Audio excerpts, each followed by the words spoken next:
За сайн байцгаана уу. Өнөөдөр та бүхэндээ Бүхнийг чадагч Брюс гэдэг комеди төрлийн киног товчлон хүргэх гэж байна.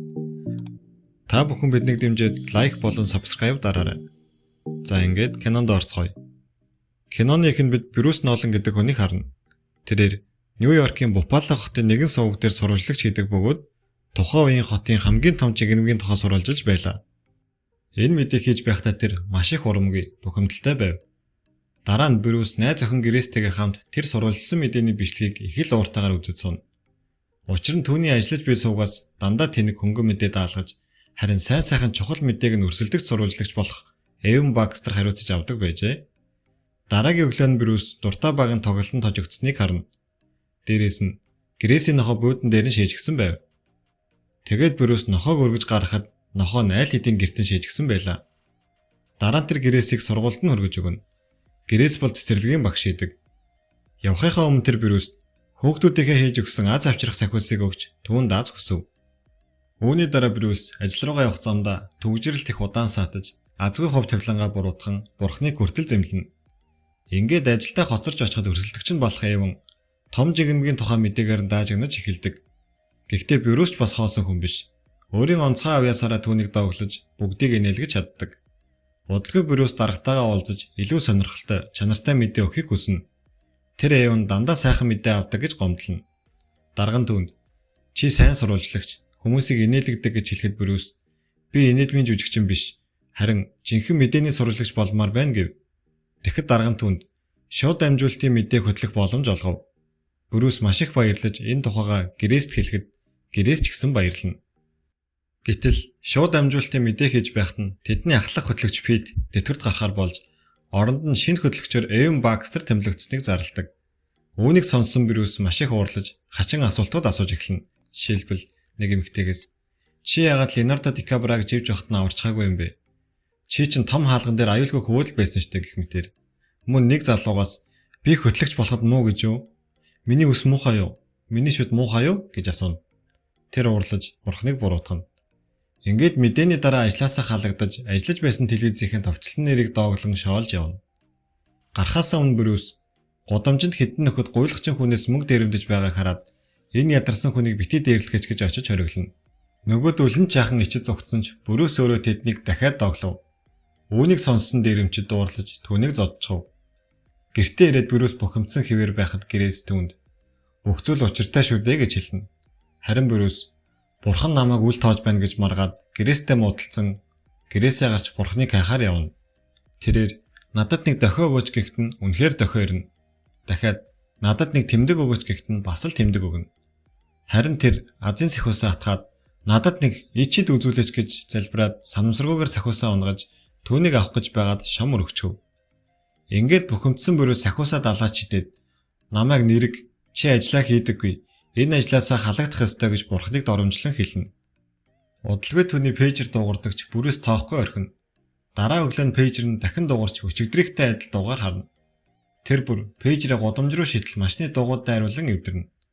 Гэвч гэртээ ирэхэд пэйжер нь дахин дуугарч бүр тасархаа уцтай ч гэсэн ажиллаж байгааг нь олж харна. Тэр дуугаарлуу залхахад нөгөө хүн түүний нэр, амьдралын бүх зүйлсийг нь мэддэг байв. Ингээд Брюс хаягийг нь тэмдэглээд очиж уулзахаар болдог. Очоод хүлээж байхдаа санамсаргүй шалбаагийн дээр гიშгчгээд бас л бурхныг буруутгана.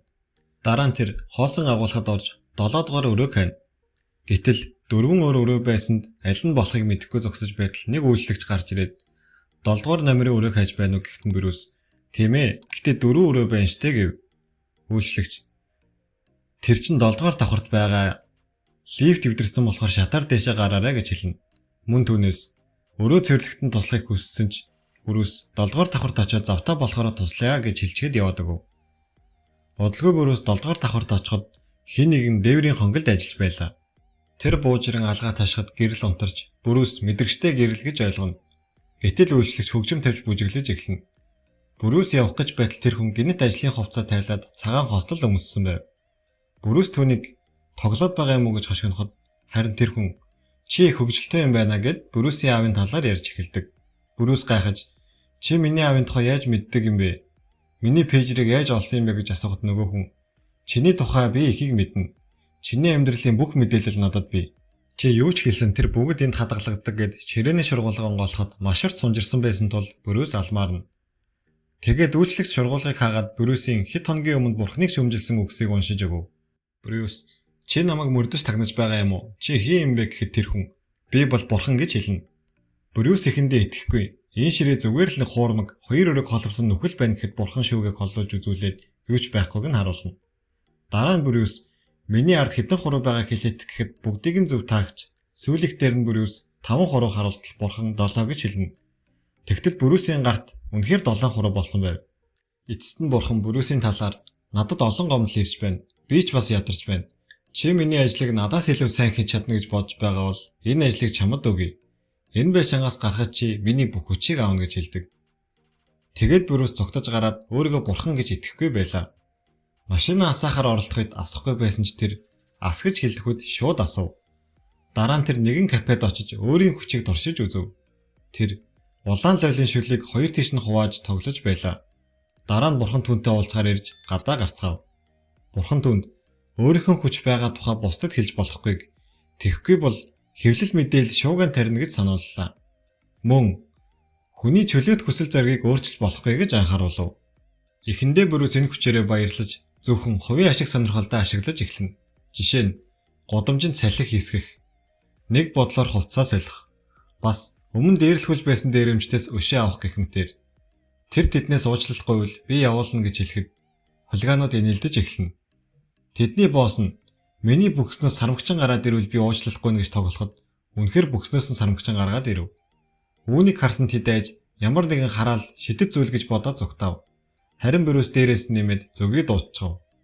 Дараа нь тэр сармагчинд гэртээ харь гэхэд сармагчинч баяртайгаар гэртээ харина. Оройн тэр гэрээст маш гоёмсог цэцэг бэлэглэн сарыг үл үзэгдэх осоор татан томруулж тэнгэрт өшөө илүү олон од нэмээд түүний сэтгэлийг хөдөлгөв. Дараагийн өглөөний мэдээгээр сарны хит өөрчлөлтөөс болж Японд томоохон цунами болсон байлаа. Дараа нь Брюс ирээд хүмүүсийн залбирал хүслүүд өршөөл гуйсан дууг сонсов. Тэгээд гэрээсийн нохоод Иван дээр шийх гэж байтал тэр жорлон руу оргиж тушааж нохоо үнэхээр тийшээ орчихов. Одоо илүү соёлтой бие авч яваарай гэж нохоод хэлв. Дараа нь Брюс ажлаа буцааж авахар явж машина тансаг спорт машин болгож хувиргана. Явах замдаа урт төгжрөл таарахад замын машиныг хоёр тийш нь хуваагаад шууд давхиж өнгөрөв. Тэгээд цагдаа нахан сурвалжлах хийж байсан нэгэн сурвалжлагчтай таарав. Тэр сурвалжлагч Брюсийг таньж энэ хүн чинь шууд мэдэн солиорс нөхөр байна штэ. Энд юу ч байхгүй хоосон газар гэж хэлнэ. Гэтэл тэр мөчөд цагдаагийн нохоо газар ухаж байгаад хүний цогцос олж тухайн сурвалжлагч камера авахаар яарахад Брюс хаалгыг нь хүчээр төгсчөв. Ингээд тэр энэ мэдээг төрүүл цацаж онцгой сурвалжлагч болж чадна. Ажлын газараа очиход бүгд түнд баяр хүргэж өмнө тоодоггүй байсан бүсгүйж түнд анхаарал тавьж эхлэв. Дараа нь дарга нь баяр хүргээд ажилдаа буцаад орооч дээ гэв. Брюс өөрийгөө шууд хөтлөгчөөр ажиллуулаач гэж хүсэхэд дарга нь энэ миний мэдэл биш ээ. Дээд хүмүүсийн шийдвэргээд зөвхөн сурвалжлагчаар ажиллахыг нь санал болгоход тэрж зөвшөөрчихөв. Дараа нь Брюс нэгэн сурвалжлах хийж байхдаа илүү сенсацтай болгохын тулд бурханлаг хүчээ ашиглаж дэлхийд жижигхэн солируунаагаад хурдан мэдээ болгон цацав. Ингэснээр бүх телевизийн сувг түүнийг ярих болж түүнд онцгой гэж нэр өглөө. Дараа нь Эван цаг агаар мэдээ хийж байх үед Брюс хүчээ ашиглаж түүний биеийг өдөрдөн нүүр амаар нь хачин хөдөлгөөн хийлгэж үгийг нь мушгин тэнэг зүйл яриулж олон нийтээр шалуулж байлаа. Үүний дараа Брюс гэрээсийг тансаг ресторан дөрөнд хооллож байхдаа өөрийгөө шууд мэдээний сэтгүүлч болсон гэж хэлв. Харин гэрээс түүнээс надтай гэрлээч гэж хэлхийг хүлээж байсан ч Брюс зөвхөн ажил амжилтын тухай л яриад байв. Энэ үед Брюс хүмүүсийн залбирал хүсэл мөрөөдийг сонсоод сэтгэлэн төвшин тайван сууж чадахгүй болов. Дараа нь тэр өөрийгөө Эверестийн оргил дээр байгааг харна. Тэнд бурхантай уулзаж толгой дотор нь сонсогдоод байсан дуу хоолойны тухай асуув. Тэгэхэд бурхан түүнд тэдгээр нь залбирал гэдгийг хэлээд би чамд хүч өгснээс хойш чи хэдэн хүн туслав гэж асуув. Тэр гэртээ ирээд бодод суун. Залбирлууд хэтэрхий их байгаа түнд төв бол байсан учраас хүмүүс туслах хэрэгтэй гэж шийднэ. Тэгээд бүх залбирлыг файл болгон ангилна гэж бодоод залбирлын шуудан зохион байгуулахыг бодно. Даанч хэтэрхий их захиа байсан болохоор эцэст нь тэр шинэ технологиг ашиглахаар шийдэж бүх залбирлыг компьютерт татаж эхэлнэ. Түүнд нэг шөнийн турш 1.5 сая залбирал татагдана. Харин дууслаа гэж бодсон чинь нэмээд 3 сая залбирал гарч ирнэ. Тэгээд тэр бүгдийг нь тим гэж өвшөөрөхөөр тохируулна. Дараа нэг том үйлчлэг болж хүмүүс бүгд хүсэл нь биелснээ ярьцсан. Энэ үед Брюс булан зогсож байтал нэг хамт ажилладаг бүсгүйн түүн рүү сэтгнэн ирмэж байгааг харна. Дараа нь Брюс Грейс рүү залгадагч тэр утсаа авсангүй. Тэгээд Брюс нохоогоо удирдан хүчээ ашиглаж түүнийг ятгах гэж оролдог.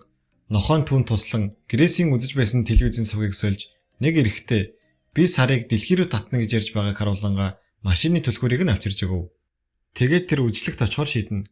Удалгүй Брюсийн хамт ажилладаг эмэгтэй өрөөнд орж ирээд Грейстэй харилцаанд хэр байгаа тухай асууна. Тэгээд түүнийг үнсэж эхэлдэг.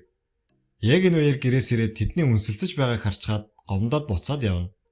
Брюс түүнд тайлбарлах гэж оролцсон боловч Грейс итгэхгүй түүнийг орхиод яваад өгөв. Брюс үжлэх рүү эргэж ирээд галын тохиолын системийг идэвхжүүлж байшинд бороо оруулдаг.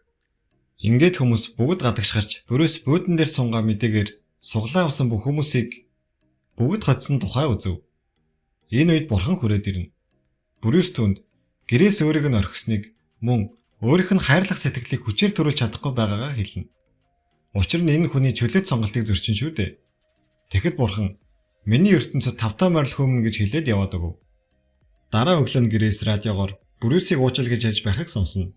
Тэр гадагш алхаж явахдаа модонд Грейс ба Брюс гэсэн бичээсийг ч мөн харна.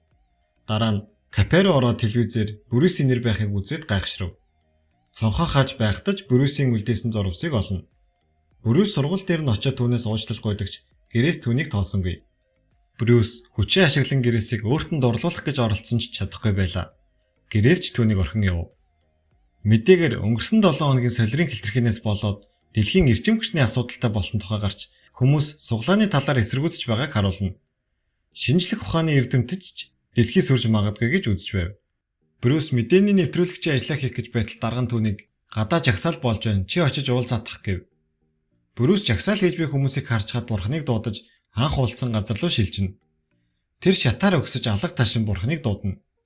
Бурхан ирээд түүнд бүхнийг чадагч Брюс гэж хэлнэ. Брюс бүх зүйл хяналтаас гарч байгааг тайлбарлахад бурхан энэ бол бурхны ажил, амархан зүйл биш гэнэ. Тэгээд Брюс цаг руугаа харахад яг 7-ны 7 цаг болж байв. Анх эрэхтэй бурхан түүнээс цэвэрлэгийн туслахыг хүсэж байсан тул Брюс түүнд туслана. Тэгээд хэрхэн хүмүүсийг асуудалд оруулахгүйгээр тусалж болохыг асуухад бурхан хүмүүс бурханаас маш их зүйл хүсдэг. Гэхдээ тэд өөрсдийн ямар их хүчтэй гэдгийг мэддэггүй гэж хэлээд явв. Дараа нь бид Эвен ажилласаа гарч бүг харна. Брюс түнд мэдээний хөтлөгчийн ажлаа өгч өөрөө татгалзна. Тэр цаашид хүчээ ашиглахгүйгээр хүмүүс тусалж эхэлнэ. Нохоогоо жорлонд сургах гэж хичээн буудангаа гадаа гаргаж олон хоногийн сургалтын дараа нохоон ч эцэстээ сурна. Дараа нь Грейсийн дүү Кейт түүний эд зүйлсийг цуглуулахаар гэрт нэрэв. Кейт явхдаа түнд Грейс өдөр бүр унтахын өмнө залбирдаг, бараг үргэлж чиний төлөө залбирдаг гэж хэлнэ. Брюс компьютераар шалгахад үнэхээр түүний тухай олон залбирал байгааг олж харав. Тэгээд Грейс яг одоо залбирч байгааг хардаг. Тэр түүнийг цонхоор харж бурханд би Брюсийг хайрласаар байна. Түүнтэй дахин хамт байхыг хүсэж байна гэж залбирахыг сонсно. Энэ үед Брюс алдаагаа ухаарч ширүүн бороонд годомжоор алхаж явхдаа чи яллаа. Би үүнийг хийхийг хүсэхгүй байна. Би бурхан баймааргүй байна. Зүгээр л эгэл жирийн хүн баймаар байна гэж хэлнэ. Тэгтэл түүнийг ачааны машин мөрөгтөл тэр тэнгэрт гараад ирэв. Брюс би өгчгсөн үү гэж асуухад бурхан хэрвээ чи хурдны замын голд яр зогсвол ийм л юм болдго юм гэж хариулна.